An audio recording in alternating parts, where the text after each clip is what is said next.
Hey everyone, welcome to another edition of the Andy on Immigration podcast. I'm your host for these conversations. My name's Andy. Today, we're going to cover something a little bit different. It's not necessarily directly about immigration, but it does deal with a lot of the stresses that are going on in the universe. And as of the present, those universes are particularly acute, I think, in the immigration universe. We've had a lot of change going on. Something just hasn't felt right for a lot of people. I've seen some surveys lately that talk about stress in the workplace in particular, and some, over 90% of people feel some sort of stress in the workplace or concern about their jobs. And both statistics from OSHA and the American Psychological Association suggest this is true. This year, we've had a lot of change in how immigration is managed in the United States. And we've also had a lot of economic things going on, a lot of uncertainty. So in those uncertain times, especially when it comes to immigration, I felt it was a really good opportunity to stop and take a look at exactly how everybody's feeling and to find a way to feel in control in this sea of immigration uncertainty. So to help me in this endeavor, I'm not a specialist in all these things, and I don't talk to people about these things all the time. I've experienced a lot of them on the other end of things, and I brought in somebody who I knew from my immigration world, who I thought could be a very good help, and her name is Karin Knecht. And Karin is she's an expat, leadership coach, consultant, facilitator, speaker, and author. Um, she's a global citizen who brings a unique perspective to leadership with German efficiency from her roots, British finesse, and now American flexibility and a can-do mindset. Karin is a certified professional coach and Energy Leadership Index, or ELI, master practitioner. In the book, Dare to Ignite Your Dreams, she and four other immigrants share stories of embracing challenges, navigating cultural divides, overcoming limiting beliefs, and celebrating resilience. With over 25 years of experience and still looking quite young, I might add, and a story that spans 3 countries, she partners with expats and organizations who want to leverage cultural differences and create high-performing teams that focus on opportunities and unlocking full potential. Please join me in welcoming the dynamic and inspiring Karin Knecht. Karin, welcome. Thank you so much for having me here, Andy. Appreciate it. Did you want to add anything about your intro or about the kind of things that you do before we got started on the content today?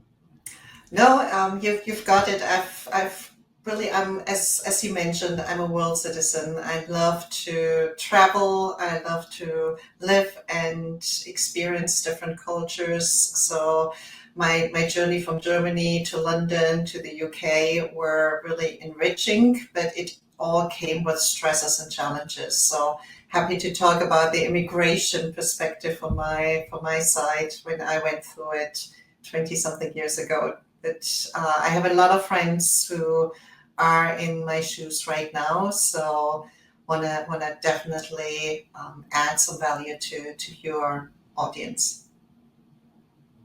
Karen, that's fantastic. Now, as far as my experience goes, having done immigration law for many years, I know that everybody is stressed, even in the best of times when immigration was smooth. It's a stressful process to go through. If you're somebody from a foreign country in the first place, if you're in the past 15 years, since 10 years since I was doing immigration law directly, the the time it takes is even longer.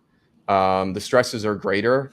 And now in this year, we have a lot of the chatter about all the difficulty of people just like entering the U.S. And even though a lot of those impacts are facing people in the undocumented population or perhaps focused on criminal aliens, there's also some potential of this spilling over into other circles. So, like I said, anybody who's traveling across the border now can feel stressed. There's cutbacks at USCIS and the Department of State, which can make those waiting lines even longer. And there's an expectation of increased scrutiny over the applications and the employers who sponsor people as well. So And on the backdrop of all that, we've had all this economic, stock market going up and down, and everybody's kind of wondering where we're going to go if we're going to a recession. So nobody's really on stable footing right now, in particular. They never are really in immigration world, but it's even worse today. So maybe you can tell me a little bit about sort of those uncertainties that employers of foreign nationals face and the foreign nationals themselves, and what they can do to prepare for the next 12 months. Yeah, absolutely. And you're right, there is a lot of catabolic energy out there right now. And when I talk about catabolic energy, like it's not negative, it's catabolic, it's destructive, it's breaking down molecules. So it really tears down our health, our fitness, our finances, our relationships, our success, and the view we have around the world and about ourselves and about other people. So there is a lot out there. I've just been to Germany a couple of weeks ago, and you can feel the strain over there too. Everybody was asking me about what's happening here in the US. So it's top of mind for a lot of people. And what I try to do is really helping people to get more into the anabolic energy, so more constructive, expanding, growth oriented, really thinking about what can we do to be more successful in our lives.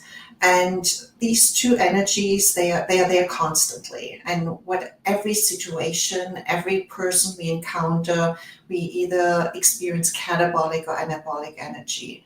But it's our response really. Do we react or do we respond with more catabolic energy or more anabolic energy?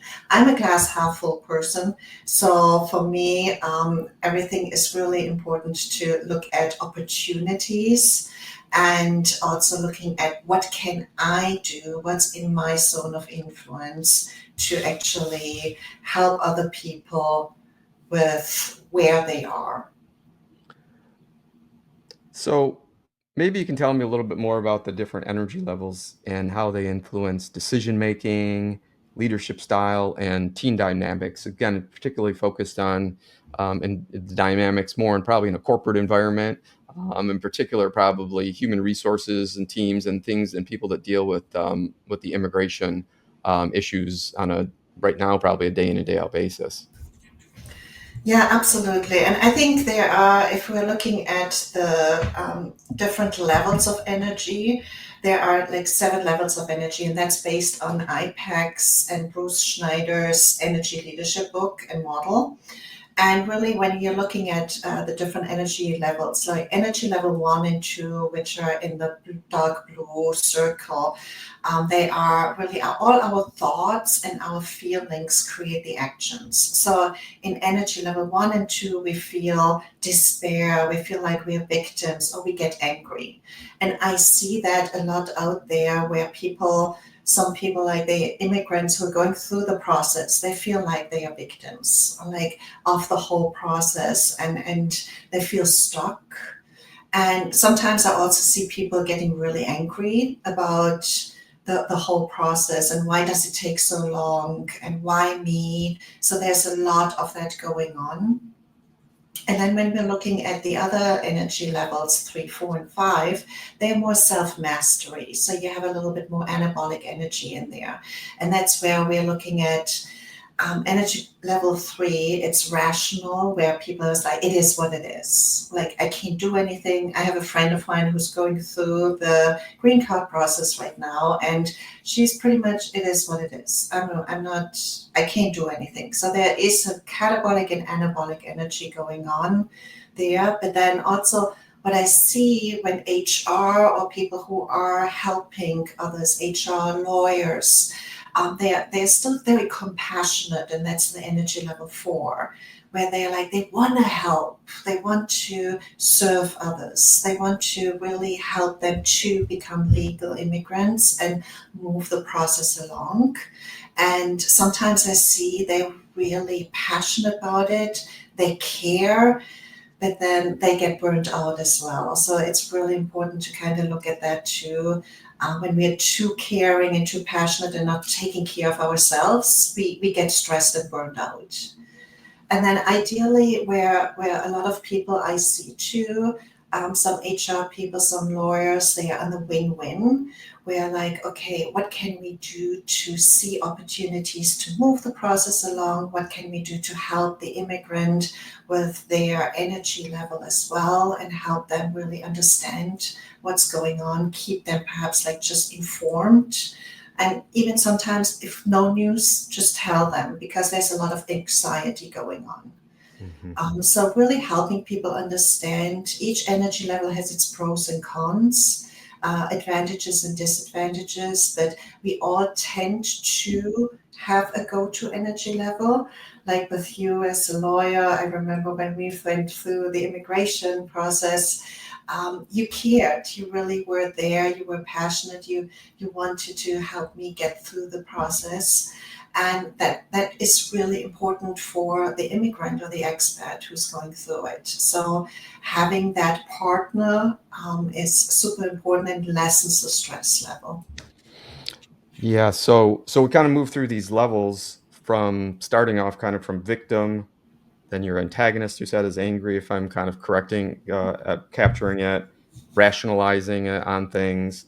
Then we have the other, more of the other parts, the helper, collaborator. Those are kind of, which are probably good in to some instinct to kind of like it moves you to action, and kind of gets you behind beyond feeling like the victim and being angry, and moves you to a place where you can actually start to control these things and start to move the needle. And then you go into those connections and creator, where you're more rational, I think, at the end of that kind of moving through those levels. Does that sound about, am I capturing that about right? Yeah, absolutely. And I think the creator, like the level 6 and 7, this is really where you're in the zone.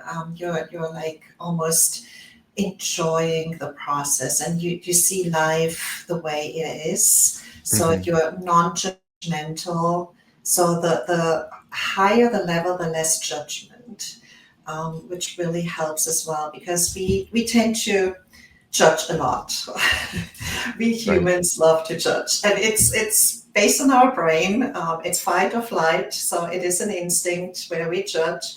But sometimes the judge can be destructive our building relationships and moving the process along. So, for me, when I'm working with my clients, it's really important to address like don't be judging others. Like don't judge the process. The process is there. Don't judge the immigration officer. They are just doing their job sometimes too.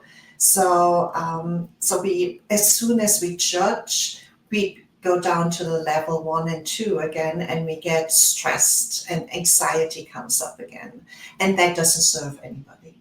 Right. So maybe you can talk a little bit about how, if we didn't already, just to kind of summarize it perhaps, but how you can shift energy levels for for a better outcome. How do we get out of that cycle kind of going back to that frantic level, and calm it down and make the rational decisions? Yeah. I have to say it's hard work and it doesn't happen overnight. I went through a 1 year coaching program to kind of master being conscious about my level of energy. And I'm still like, for me, when I'm stressed, I go down to level 1. But then I also have to kind of stop when I see I'm getting stressed or I have triggers, and then take a couple of deep breaths. There is a lot of research out there for box breathing, for example, just really resetting your mind by Mm. consciously breathing. And that can take only 1 or 2 minutes, but it really helps you get out of these emotions and become more logical. And then you can analyze where you are. What level am I? And does that level serve me or respond with a different level? Very cool. Um, Beyond that, what strategies perhaps can somebody use to be more resilient and adaptable, when we have this, especially now, like it's just a heightened uncertainty. We don't know what's coming. A lot of stress. I mean, even not, I mean, I feel stressed just in general from the state of the universe, kind of thing, and everything in your life and all that other stuff. And if you have to add on to that um, the extra level of stress in your workplace because of everything that's going on with your immigration world. How do you deal with that best? What do you do? Yeah, and to be honest, yes, everybody's stressed right now. I was like, private life is stressful, professional life is stressful. If you have a job, you're stressed. If you don't have a job, you're stressed. It's like we are in an uncertain, really changing environment, and that's stressful itself. So there are a couple of tips on building resilience. Shift your perspective. I always say there are no problems, there are only solutions and opportunities. Really, how you see something can really help you to, again, my glass half full or half empty. Mine is always half full. So, really thinking about challenges as opportunities to learn. And then develop your emotional awareness. So, really think about where you are, identify your emotions, and manage them. So, mindfulness techniques can be really helpful with that. I, on my website, have an energy awareness log where people can kind of just check throughout the day, hey, which energy level am I, and note it. And that helps really at the end of the week to say, wow, this is my go to energy level. Or going through an ELI assessment with me would be odds awareness. Building strong social connections. I think this is really important. Build your tribe. Who can support you? Are there people like you? Are there people, lawyers, HR, friends, family, perhaps other expats who've gone through the process of immigrants who can support me in that journey? And then also strengthen your problem solving skills. So break challenges into manageable chunks. Really thinking about what is the next step I can solve rather than the whole process and the whole problem. Practice self care. Sleep is so important. 7 to 9 hours of sleep, really, really important. Eat healthy, exercise, have some breaks in between your day and your meetings. Really take care of yourself and think about what can you do to have more fun. Embrace flexibility and adaptability. Being flexible is so important. Life is unpredictable. There's so much uncertainty out there. So really focus on what you can control and don't get a something you can't control. And then set smart goals. What is one thing I want to achieve this month, this week, today? You don't have to think about 10-year goals. What are some things you can achieve in a shorter period of time? And then celebrate your successes. And just build optimism and positivity in your world. Is there something that makes you happy? Then have a picture of it on your desk. Is there something like I go for a walk every morning. I love being outside nature. That makes me happy. So really thinking about what makes you happy, where can you spend time, surround yourself with positive people and do what you enjoy doing, what energizes you. So there are just a couple of tips here. That's very cool. Do you feel like personally you feel like you're able to manage this, or most of the people that you work with, are they able to? You think it's measurable? Are they able to kind of, when you kind of give them this framework, are they able to put it into play and start thinking about it? I Yeah, mean, it's just from the yeah, outside, I mean, my first thing is just almost being purposeful, I guess I would say about mhm. it, is like just hearing you say it is, it in some sense it's a lot to absorb all the steps, but the pieces I'm taking from it are kind of, that slow down, think of these things, and kind of just put it into perspective. All those little pieces, just you saying it makes me go, yeah, that I really should do that, because I find myself nodding my head to those things and saying I don't really do that well. Is that kind of what your experience is with the people that you work with? Yeah, absolutely. So I actually had a conversation with a client yesterday actually, and we were talking about it. It's like, yeah, I know where my energy level is, but. And it's like, okay, let's stop the but. Like, Mhm. how will you see the world? How will the world be if you approached it differently? And he's like, yeah, it would be actually much better, less stressful. So sometimes just talking to somebody or having a coach to push you into the direction. I have that sometimes too, where I'm stressed and I'm angry, and I was like, Karen, stop. Right. It doesn't serve you. So really stop reacting. And when you see you're reacting, then really think about, okay, stop, breathe, walk around the block, get a cup of tea, whatever works to get out of that emotional state, and then you can move on and respond properly. Is there anything, I mean, you've gone through immigration process, so you have a sense of that.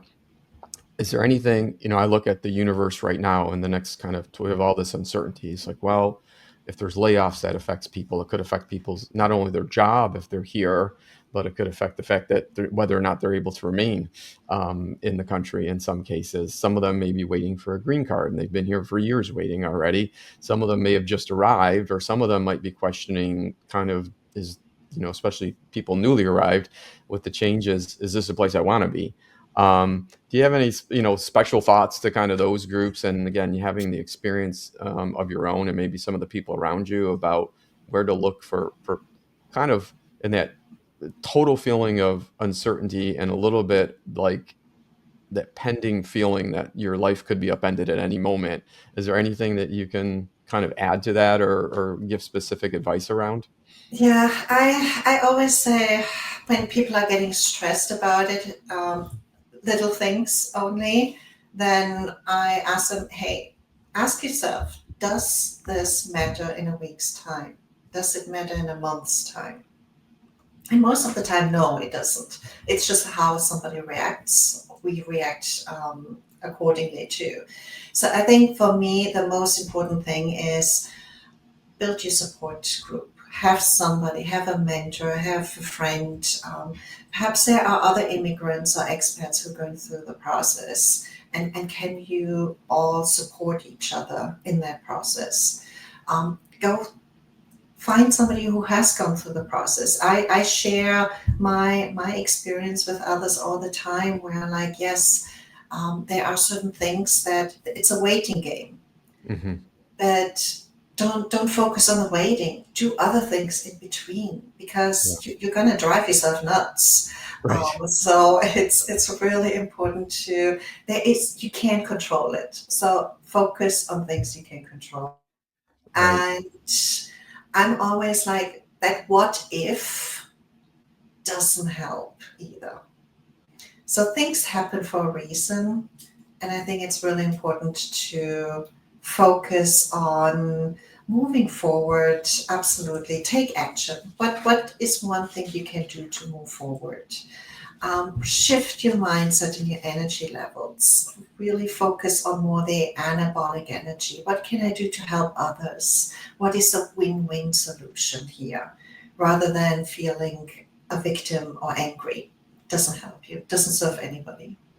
And focus on what you can influence. If you can influence the immigration process, or I've recently gone through a stage as well, and it's a waiting game. And every time you look at your emails and there's nothing, you're disappointed. But move on. Focus on something else. So don't wait for that email. Or when you get that email, like I remember a couple of weeks ago, I got an email. I was like, my anxiety level went totally up. I was like, Right. breathe, Right. Aaron, before you open that email. Yeah. So it's all about your perspective, how you see it. Shift your mindset to I'm a victim to I'm in control. I'll take care of what I can take care of and leave the other things on the side. Well, I have to say, Karen, this has been very relaxing so far for me, just kind of giving a little bit of a framework and thinking about it in a little bit simpler terms. Do you have any sort of final comments that you can impart to us as words of wisdom for our listeners? I'd appreciate that. Absolutely. I think the one thing I always say is stop reacting and start responding in a way that serves you and the way you want the outcome to be. So if you want to hear more about it, feel free to connect with me on LinkedIn. I'm Karin Knecht. There are two people on LinkedIn, both German, so make sure you get to the one which lives in Chicago. And feel free to check out my website as well. The Energy Awareness Log is in there. There's some more information. I am passionate about helping experts and leaders unlock their full potential and create high performing multicultural teams. I'm passionate about making a difference. So if you need a partner in crime, just connect with me. That's perfect.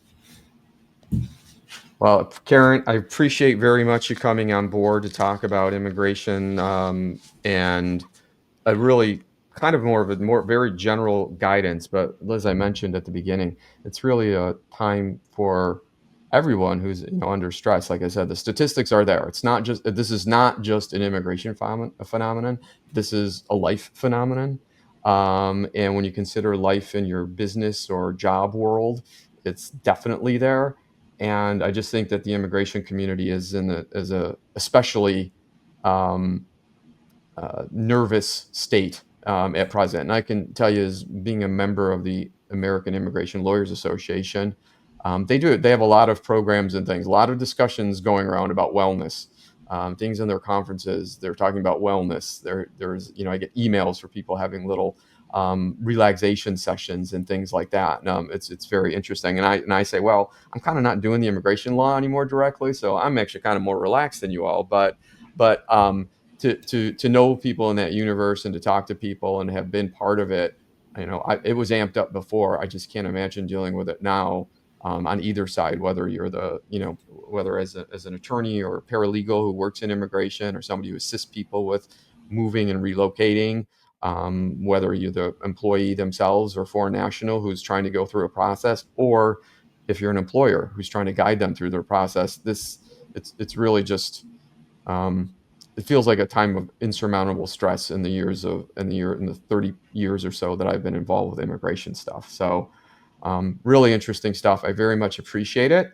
Congratulations on your successful managing of the immigration processes, and thanks so much for coming on board today, Karin. I really appreciate it. Have a good one. Thank you so much for having me. Right. And everyone else, just going to say a couple parting words here before we go. Again, reminder, this is the Andy on Immigration podcast. You can find more about us at our website, www.andyonimmigration.com, or you can also find us on our business page at LinkedIn, which is Andy on Immigration.